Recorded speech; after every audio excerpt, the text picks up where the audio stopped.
રાષ્ટ્રીયવાદી મુસ્લિમ પંચમાલા મહાજ અમદાવાદ ખાતે ઈદ મિલન અને મીટિંગનું આયોજન કરવામાં આવ્યું હતું।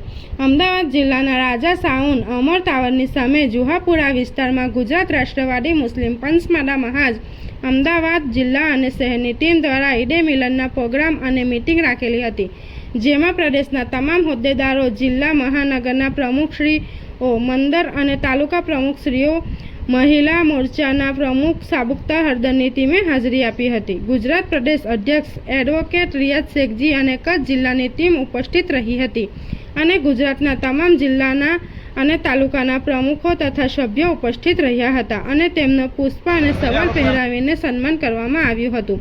એડવોકેટ રિયાઝ શેખજીનું સન્માન કર્યું અને ગુજરાત ઉપપ્રમુખ સાબુકતાબેન હળદર, ગુજરાત પ્રદેશ મંત્રી ઝફર અંસારી અને અમદાવાદ જિલ્લા પ્રમુખ હકીમ સમા અને ગુજરાત પ્રદેશ મહામંત્રી સાજિદ દિવાન અને વાગરા તાલુકા પ્રમુખ યાસીન દિવાન, જંબુસર તાલુકા પ્રમુખ દિવાન નઝીર તેમજ આગેવાન સૈયદ ઝેરુદ્દીન ઉર્ફે રાજુ બાપુ અને મુબારક દિવાન, અફઝલ દિવાન, આદિલ દિવાન ઉપસ્થિત રહ્યા હતા।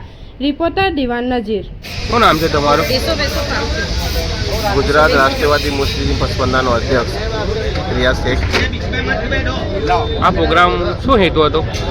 આ પ્રોગ્રામનો હેતુ એક જ છે કે જે પસબંધા લોકો છે, જે લોકો SC, ST, OBCના અંદર પછાત વર્ગમાંથી આવે છે, જેમને પૂછવામાં નથી આવતા, જે અન્ય જાતિ દ્વારા દબાવવામાં આવેલા છે, તેઓ લોકોને બહાર કાઢી અને ગુજરાતમાં વિવિધ જગાઓ ઉપરથી તેમનું એક સંગઠન ઊભું કરી રહ્યા છે કે એમને જે લાચારી છે, જે મુશ્કેલી છે, જે સરકારશ્રીની યોજનાઓ એમની સુધી પહોંચતી નથી, તે પહોંચાડવાનો અમારો એક સંકલ્પ છે। આવનારા સમયમાં રાષ્ટ્રીયવાદી મુસ્લિમ પસબંધા ગુજરાતના દરેક જિલ્લાઓમાં સંગઠન બનાવશે અને પસબંધાને લગતી હાલાકીનો અવાજ ઉઠાવશે।